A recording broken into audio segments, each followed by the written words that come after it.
تیری چوکھٹ پہ سر کو جھکا کر فرض اپنا ادا کر رہا ہوں یا خدا آبرو رکھ میری تو تیری حمد ثنا کر رہا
میرا پسندیدہ بھائی وہ ہے جو مجھے تحفتاً یا تحفے کے طور پر مجھے میرے عیوب بتاتے ہیں، مجھے میرے عیوب بیان کر رہے ہیں۔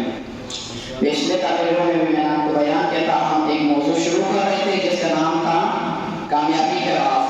تو یعنی امام جعفر صادق فرما رہے ہیں کہ انسان کو حقیقت پسند ہونا چاہیے، حقیقت پسند۔ جتنے بھی قوموں نے، جتنے بھی لوگوں نے ترقی کی ہے اور ہمارے معصومین جنہوں نے ہمیں اس راہ کو بتایا، انہوں نے ہمیں بتایا کہ بھائی آپ نے کس راہ پر چلنا ہے، حقیقت پسند ہونا آپ کو چاہیے، یعنی آپ کو حقیقت پسند۔ پر آپ کو مثال دیتا چلو، دنیا کی وہ قوم جو تباہ ہو گئی تھی، جاپان، 1945 میں اس پر امریکہ نے بم گرا، ناگاساکی اور ہیروشیما پر، تباہ ہو گئے، ہزاروں آدمی مر گئے تھے بم کے پھیلنے کی وجہ سے۔ آج وہی قوم دنیا کی ایماندار بھی کہلاتی ہے اور ترقی یافتہ ترین قوم جاپان ہے۔ کیوں؟ حقیقت پسند۔ انہوں نے تسلیم کیا یا ہمارے لوگ زخمی ہو گئے، مر گئے ہیں، اب انہوں نے ہار کو تسلیم کیا۔ حقیقت پسند تھا، حقیقت کو انہوں نے کیا کیا؟ جانا۔ جاننے کی وجہ سے آج انہوں نے اتنی زیادہ ترقی کی ہے۔ ترقی کی وجہ اپنے آپ کی حقیقت پسند تھی، وہ لوگ حقیقت کو پہچانا، پہچاننے کے بعد انہوں نے اس راہ پر اب انہوں نے پہلے شکست کھائی تھی، اب انہوں نے بہترین راہ پر چل کے اتنی زیادہ ترقی کی۔ اور دنیا کے ایسے بہت اقوام ہیں، میں ان کی طرف اشارہ نہیں کر رہا، بس آپ لوگوں کو یہی ایک حدیث کی تھی اور ایک واقعہ اس میں میں فضائل کے۔ آج ولادت کا سعادت امام جعفر صادق علیہ السلام اور ہم سردار خاتم النبیین، سردار الانبیاء حضرت محمد مصطفیٰ صلی اللہ علیہ وآلہ وسلم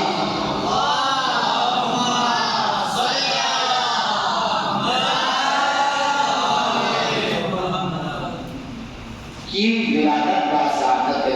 تو میں آپ لوگوں کو اس میں فضائل پڑھے اور اس موضوع پر ہم انشاءاللہ آگے گفتگو کریں گے۔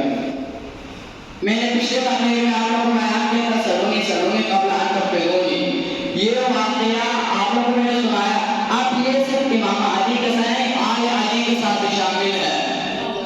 اب ایک بندہ آیا امام جعفر صادق کے پاس، بڑا مفتی، امام کو بہت ترغیب کے لیے بہت موقع ملے امام جعفر صادق علیہ السلام کو۔ کیوں؟ کیونکہ بنو امیہ کے جو ظالم و جابر حکمران تھے ان کا خاتمہ ہو گیا اور بنو عباس ان کا سلسلہ شروع ہو گیا اور امام پر ان کا دباؤ زیادہ دیر نہیں چل سکا، اس لیے امام کو زیادہ سے زیادہ تبلیغات کا موقع ملا۔ تو آپ نے ایک فقیر درباری خطیب امام کے پاس آئے، امام نے کہا کیا تو وہی نہیں ہے جو قیاس کرتا ہے؟ اس نے کہا جی۔ تو امام نے فرمایا میں تم سے ایک سوال کرنا چاہتا ہوں۔ اس نے کہا جی کیجیے۔ تو امام نے فرمایا اگر مجھے تو یہ بتاؤ، اگر کوئی بندہ حالت احرام میں ہرن کے اوپر والے 4 دانت توڑ دے تو اس کا کفارہ کیا ہے؟ اس شخص نے بتایا مجھے معلوم نہیں۔ تو امام نے فرمایا ایک شخص کو جھوٹا دعویٰ کرتا ہے، اپنے آپ کو مفتی کہتا ہے، اپنے آپ کو بڑا عالم دین کہتا ہے، تو جھوٹا دعویٰ کرتا ہے، تجھے تو ابھی یہ بھی معلوم ہی نہیں ہرن کے تو اوپر والے 4 دانت ہوتے ہی نہیں، اسے تو 2 دانت ہوتے ہیں، اسے 2 دانت ہوتے ہیں، تو جھوٹا دعویٰ کرتا ہے۔ Yeah.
سمجھ نہیں، لب کو یاران نہیں،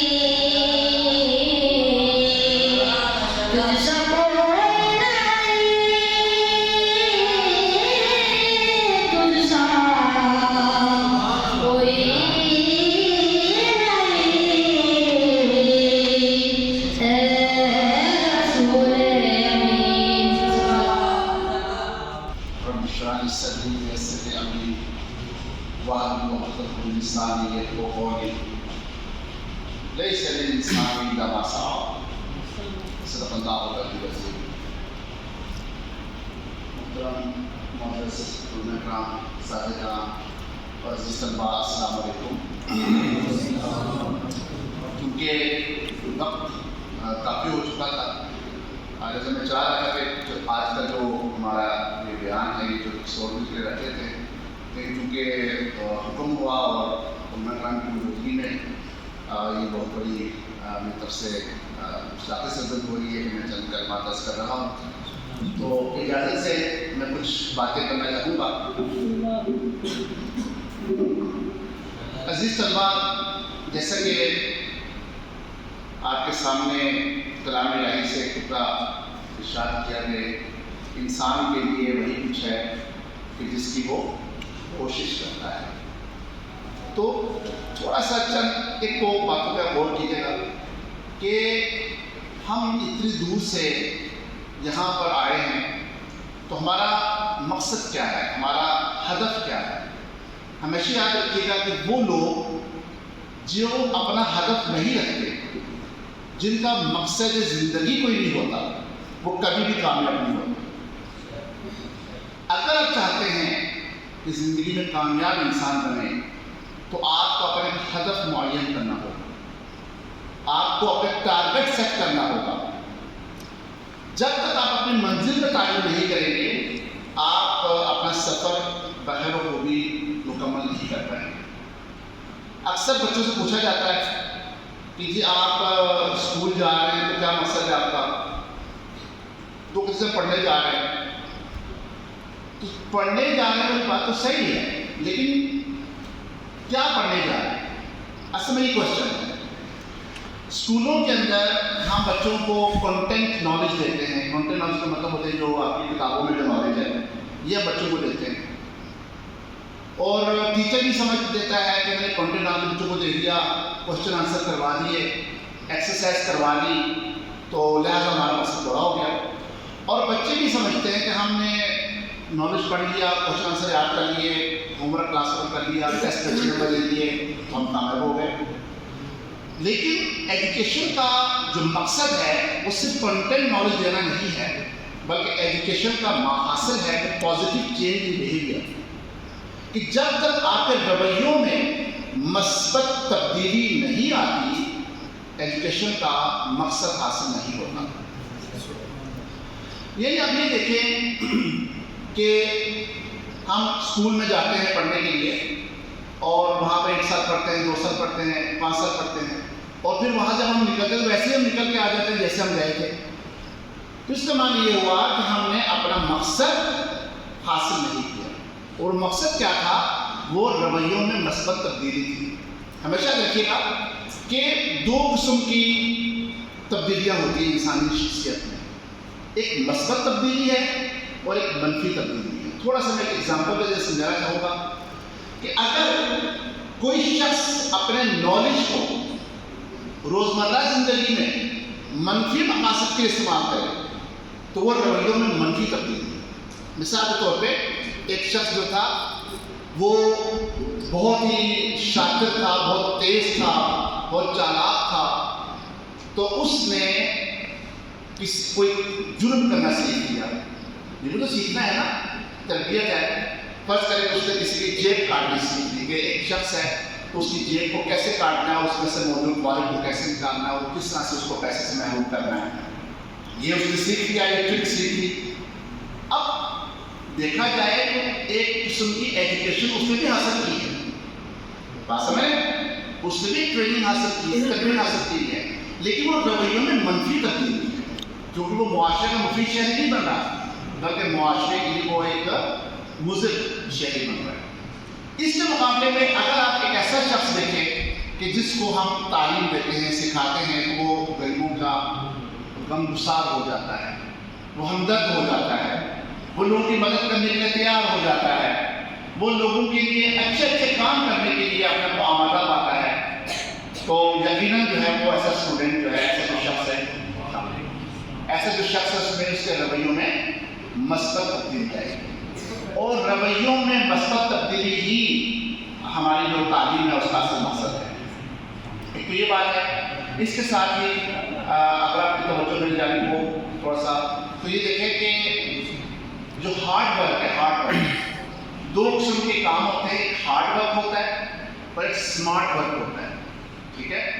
ہارڈ ورک کیا ہے کہ بندہ دن رات پڑھتا رہے، کتابی کیڑا بن جائے، 24 گھنٹے پڑھتا جا رہا ہے، لیکن اس کو آگے کچھ نہیں رہا، اسے ایک وچن بھی یاد نہیں ہو رہا، ظاہراً وہ ہارڈ ورک کر رہا ہے لیکن اس کو سبق یاد نہیں ہو رہا، تو کہیں نہ کہیں کمی رہتی نا۔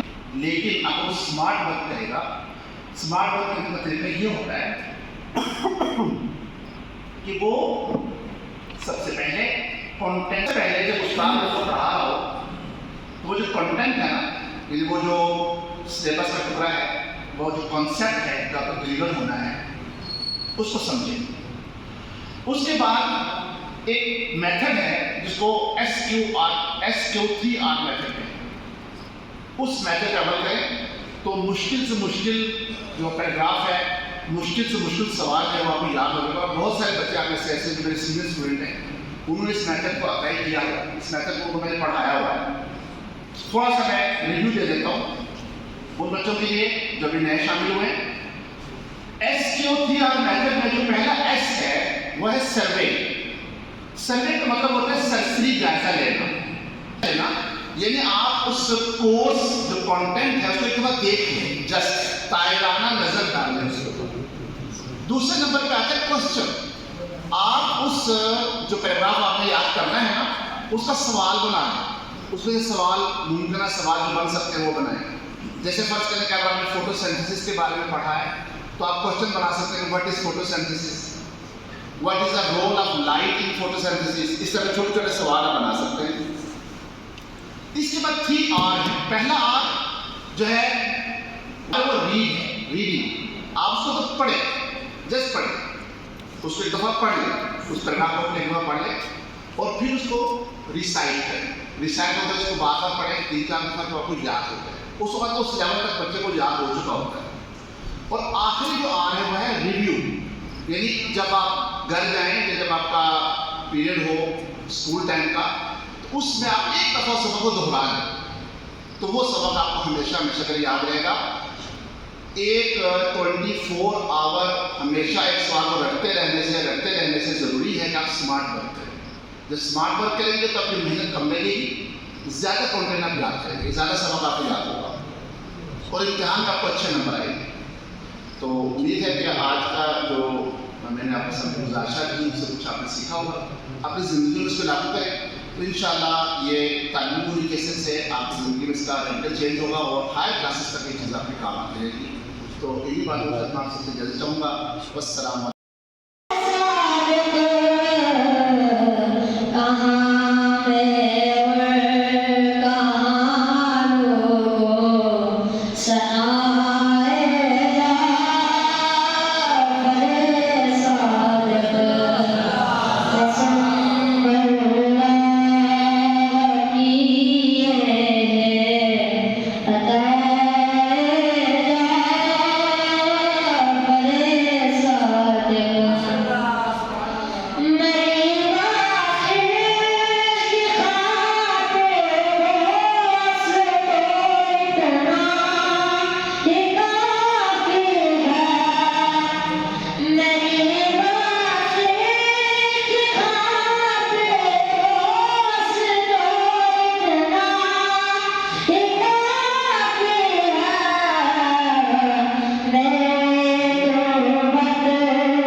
الغافلين المعصومين المظلومين الميامين ولعنة الدائمة على أعدائهم أجمعين. أما بعد، فقد قال الله سبحانه وتعالى: بسم الله الرحمن الرحيم: وما أرسلناك إلا رحمة للعالمين. باوزن صلوات اللہ.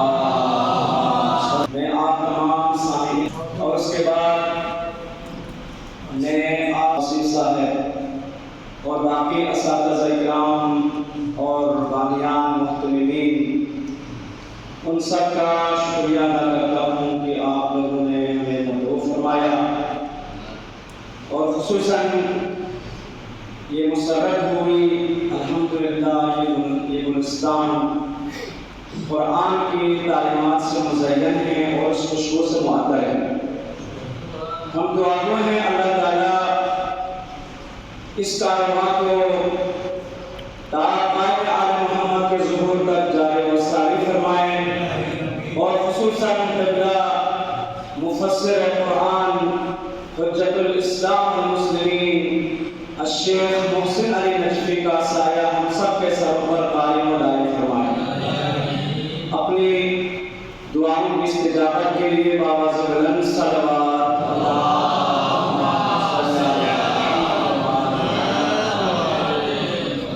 بندہ ناچیز اس لائق نہیں ہے کہ یہاں آ کر آپ سے کچھ مخاطب ہوں.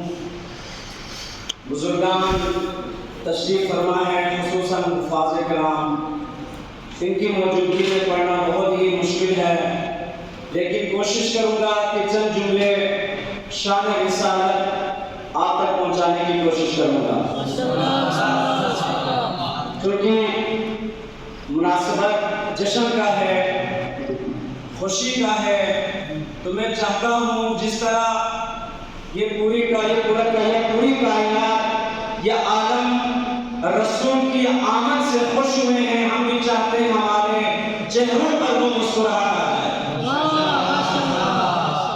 جس طرح باغ کے اندر پھول کھلنے سے اس کے اندر ایک نیا رنگ بھر آتا ہے، مصطفیٰ کے آنے سے تمام عالم انسانیت کے چہرے پر ایسا رنگ بھر آتا ہے جس کا اندازہ کوئی نہیں کر سکتا. وہ رنگ کیا ہے کہ چند یہاں کے الفاظ میں بیان کروں گا. غور کریں گے کہ یہ قرآن کی آیت ہے نہ کوئی تفسیر ہے. اب تو بنتا ہے قرآن کی آیت سے بات کریں یا حدیث سے بات کریں، لیکن چونکہ ماحول جشن کا ہے تو الفاظ بھی جشن کا ہونا چاہیے. لہذا 3 منزل ہیں حضور کی آمد سے پہلے. توجہ ہے، میں چند الفاظ میں آپ کی زحمتوں کو تمام کروں گا. حضور کی آمد سے پہلے، مصطفیٰ کے آمد سے پہلے جسم تو تھے، احساس نہ تھا. عام تھے، خاص نہ تھا. زمین تھی، سبزہ نہ تھا. یہ کس کی بات ہو رہی ہے؟ اللہ اکبر، سرکار دو جہاں کی بات ہو رہی ہے. زمین تھی، سبزہ نہ تھا. سر تھے، اقرار نہ تھا. سر تو تھے، وقار نہ تھا. آج ہمارے سروں کو کس نے وقار دیا ہے؟ رسول ختم مرتبت نے ہماری سروں کو یہ وقار دیا. اس نے جھکانا سیکھ کر ہمارے سروں کو بلند کر دیا. عزیزان، پھر دل تو تھے، دھڑکن نہ تھی. پھول تو تھے، مہک نہ تھی. ستارے تو تھے لیکن چمک نہ تھی. ہوش تھی، محبت نہ تھی. ظلمت تو تھی لیکن ہدایت نہ تھی. زبانیں تھی لیکن صداقت نہ تھی. اسے آپ کو صادق امین کہا جاتا ہے، کیونکہ آپ اس ماحول میں آئے جہاں جھوٹ، فریب، مکر، دھوکے کے علاوہ کچھ نہ تھا. لیکن آپ نے 40 سال خاموش رہ کر دنیا والوں سے یہ اقرار کروایا، یہ محمد عربی آپ صادق بھی ہیں اور امین بھی ہیں. لہذا رسول اللہ سے پہلے زبانیں تو تھیں لیکن صداقت نہ تھی. غم تو تھا، مسرت نہ تھی. آنکھیں تو تھی، حیا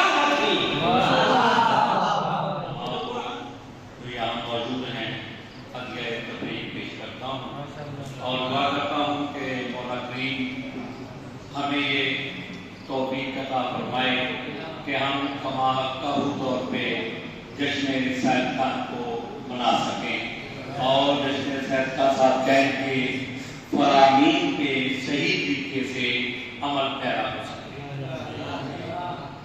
وقت کی تنگی کے باعث کام میں وقت میں گنجائش نہ ہونے کے باعث 2 یا 4 منٹ آپ کو زحمت سنبھال دوں گا، اس امید کے ساتھ کہ کل قبول خطت ذریعہ و شرف توجہات کو میری جانب مبزول رکھیے گا۔ ایک شعر 2 مصرے پیش کر رہا ہوں۔ یہ جو جھلک ہے چاند ستاروں میں نور کی، یہ جو جھلک ہے چاند ستاروں میں نور کی، نالین جاڑ دی ہے کسی نے حضور، نالین جاڑ دی ہے کسی نے حضور کی، محمد صلی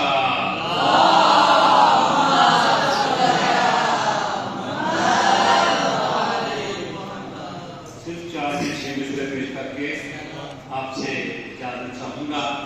یہ شوکت رضا شوکت کی لکھی ہوئی ربائی ہے اور بہت عمدہ، بہت ہی پیارا کلام، بہت عمدہ مفہوم ہے۔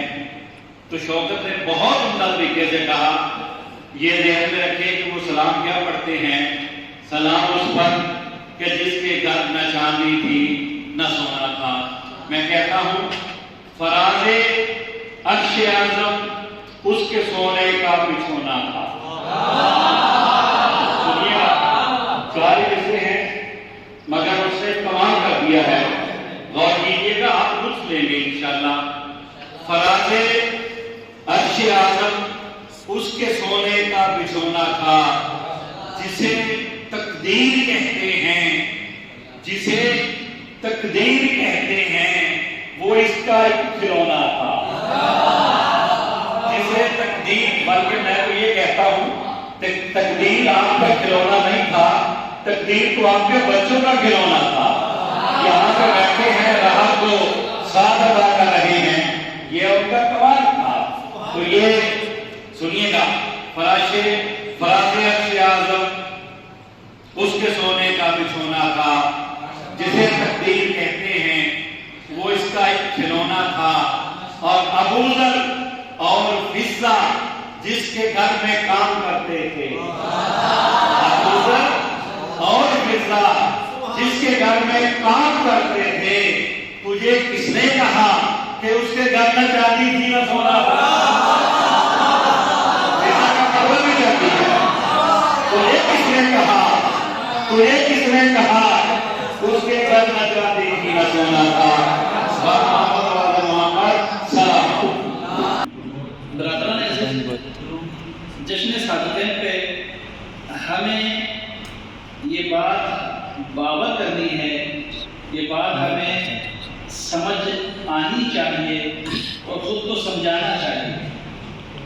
ہماری محفل، ہماری لائٹنگ، ہمارا لنگر، ہمارے کپڑے پہننا، ہر وہ چیز جس کے اندر اگر ذات مصطفیٰ جھلک نظر آ جائے تو وہ ہماری ہے۔ یہ ہماری لائٹنگ، بازار سجانے، محفل کرانے، ہر چیز کامیاب تب ہوگی جب ہم مقصد بعثت پیغمبر خدا اور امام صادق علیہ السلام کو کما حقہ معرفت حاصل کریں۔ یہ جو رسول خدا کا تعلق ہمارے دنیا سے نہیں ہے، یہ نبی کا تعلق دنیا سے نہیں ہے، نہ چاند، نہ ستارے، نہ بحر، نہ بر، نہ پھول، نہ کلیاں، کسی سے نہیں ہے۔ مگر جو چیز امپورٹنٹ ہے، ضروری ہے، کہ جس کا تعلق ہمارے دل کے ساتھ ہے، ذات مصطفیٰ کا تعلق ہمارے دل کے ساتھ ہے۔ اگر ذات پیغمبر و آل پیغمبر ہمارے دل میں موجود ہے تو مجھے یہ سمجھ لینا چاہیے کہ میری ہر دن عید ہے اور ہر دن ہی میرے لیے مبارک ہے۔ اگر پیغمبر خدا علیہ السلام کی زندگی کا تائرانہ جائزہ لیں تو اس میں ایک واقعہ ملتا ہے واقعہ جو ہماری کتابوں کے اسکولی نصاب میں بھی ہم نے پڑھا ہے کہ ایک بوڑھی عورت تھی جو آپ نعوذ باللہ پورا کرکٹ پہنتی تو پورا کرکٹ تھی، مگر وہ پھول بن کر آپ پہ برستے. اب اس میں ہمارے لیے لمحہ فکریہ ہے، ایک سوال ہے ہمارے لیے کہ آیا اس کے بعد نبی خدا کا اس کے ساتھ رویہ کیسا تھا؟ تاریخ دانوں نے لکھا کوئی بیمار ہو گئی، آپ اس کے گھر گئے، جھاڑو دیا، جانے صاف کیے، پانی بھرا. اس عورت نے اس پریشانی کے عالم میں تھے کہ اسے بدلہ لے گا یا مجھے سزا دے گا، مگر ہم اس کو سزا نہیں. کیا اس واقعے سے ہم یہ سمجھتے ہیں کہ ہمارے دل بھی ایسے ہیں، ہمارا معاشرہ ایسا ہے؟ کیا ہمارے اندر معاف کرنے کی قابلیت ہے؟ کیا ہمیں ایک دوسرے کو برداشت کرنے کی قابلیت ہے ہمارے اندر؟ اور یاد رکھیں کہ پیغمبر خدا علیہ الصلوۃ والسلام کا مین جو اثر ہے وہ ہمارے دل کے اوپر ہوگا. جب ہمارا دل ذات مصطفیٰ کو تسلیم کرے گا تو میری آنکھوں سے بھی مصطفیٰ نظر آئے گا، میرے ہاتھ سے بھی مصطفیٰ نظر آئے گا، میرے پاؤں سے بھی نظر آئے گا. جب میرا دل اس کو تسلیم نہ کرے تو اب لاکھ میلاد منائیں، لاکھ جشن منائیں، لاکھ دن کریں، لا حاصل، کوئی فائدہ نہیں ہوگا. سب سے پہلے ذات مصطفیٰ کا جو رب ذوالجلال نے کہا ہے وہ یزکی ہے، وہ تمہارا تزکیہ کرے گا. یہ تزکیہ اسی صورت میں ہونا ہے جب آپ کا دل متوجہ ہوگا ذات مصطفیٰ اور آل مصطفیٰ کی طرف. اور انہی الفاظ کے ساتھ میں رب ذوالجلال میں جو دعا گو کہ ذات مصطفیٰ کو ہم اپنے دلوں میں اس کو آباد کرنے کی کوشش کریں. محمد کا واسطہ اس مدرسے کے معاونین کو شاد و آباد فرما، رحمت فرما، جو حیات ہیں طول عمر عطا فرما، ان کے مال جان عزت آبرو کی حفاظت فرما، رزق کثیر عطا فرما. جتنے طلاب یہاں ہیں پروردگار ان سب کے والدین کے رزق کو کشادہ عطا فرما، پروردگار ان کے رزق میں برکت عطا فرما، ان کے مال جان عزت آبرو کی حفاظت فرما. ہم سب کو علم دین حاصل کرنے کی توفیق عطا فرما اور اس علم پہ عمل کی توفیق عطا فرما. ہم سب ناصرین امام زمان علیہ السلام میں شمار فرما. پڑھنے والے واسطہ محمد وآل محمد کا فرزند زہرا امام زمان علیہ السلام کے ظہور میں تعریف فرما. پروردگار ہم سب کا دست دعا ہے کہ مفسر قرآن شیخ الجامع علامہ محسن علی نشوی صاحب کے پروردگار توفیقات خیر میں اضافہ فرما، ان کو دین و دنیا میں کامرانی عطا فرما، ان تمام پروجیکٹ کو پائے تکمیل تک پہنچنے کی توفیق عطا فرما.